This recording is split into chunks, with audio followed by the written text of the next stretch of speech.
So I welcome you to the Pearls, Oyster and Champagne evening.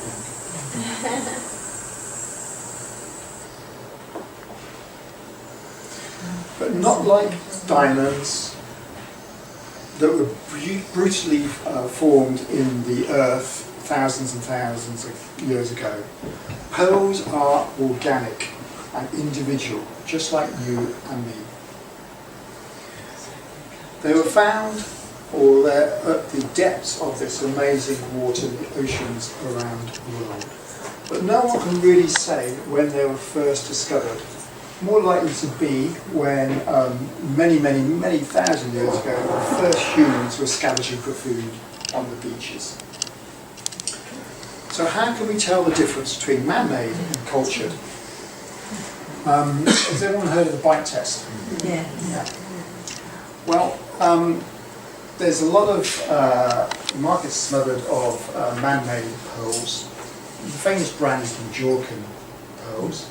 They're basically made of glass and they're painted with a thin varnish which is iridescent. So it's not very deep. It's basically just very shiny top edge. And it does flake off. And the way I would test it would actually look at the drill hole, and there may be just a bit of flaking on the drill hole. But pretty much I can tell with the glass, just looking at the string.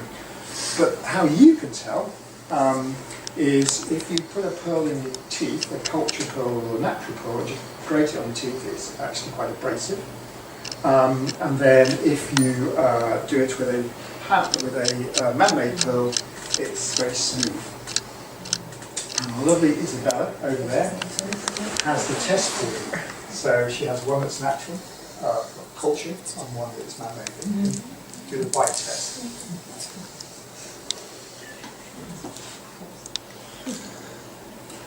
But cultured, there's 4 types of main cultures on the market, which is cultured Japanese Akoya, cultured Chinese freshwater, cultured Australian South Sea, and cultured French Polynesian from Tahiti, which are called Tahitian pearls. Now, these come in an enormous range of sizes and colours. In fact, in the last 100 years, it's when the explosion of cultured pearls have hit the market. And it's in the last 30 years it's really changed. In fact, since I started business, 30 years ago, it's changed enormously. And the change is good news for you, because you've got an abundance of size, abundance of colour, and they've actually come down in price, some of them. So where do they come from? Well, there's basically pearls are formed in mollusks, which they can live up to about 300 years. But there's about 100,000 different varieties around the world in our waters, but there's only around about 2 dozen that actually produce pearls.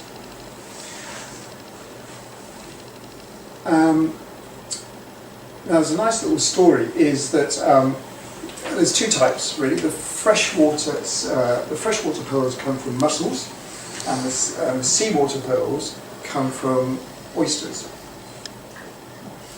All of those are inedible. I'll tell you a little story about the seawater pearls. They're actually invertebrates, so they don't have any backbones, and unusually they can change sex in seasons. So the female, let's talk about the South Sea ones, at all the same time in the Pacific area, all the females say we're going to release all our eggs, and they swim away and they attach themselves to rocks and they grow from there.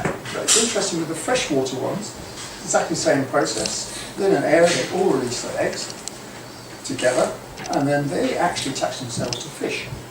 So they go swim into the gills of fish, which is normally trout or salmon, and they stay there for 2 or 3 months, and they grow to around about half a centimetre, and then they let themselves out of there and attach them to rocks.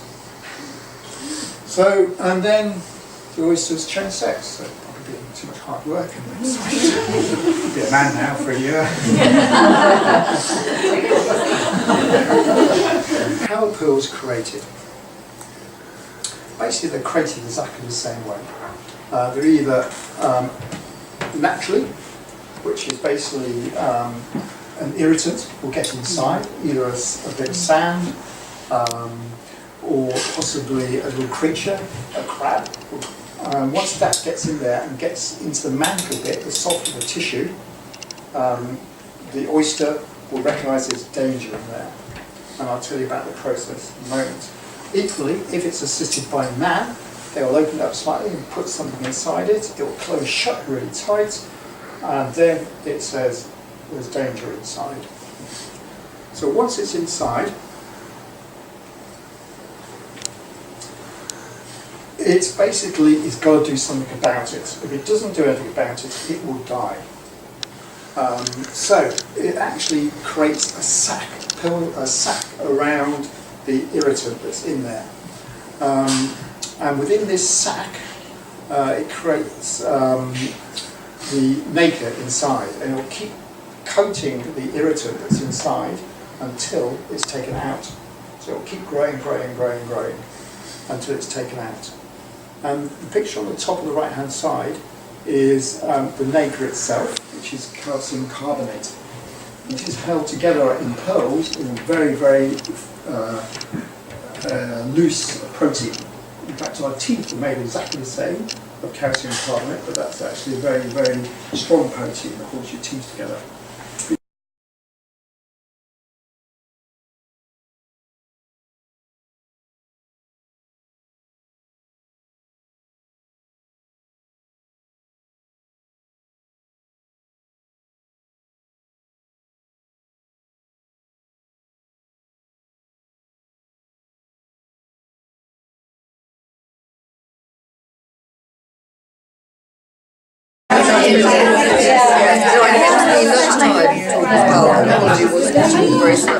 Yes.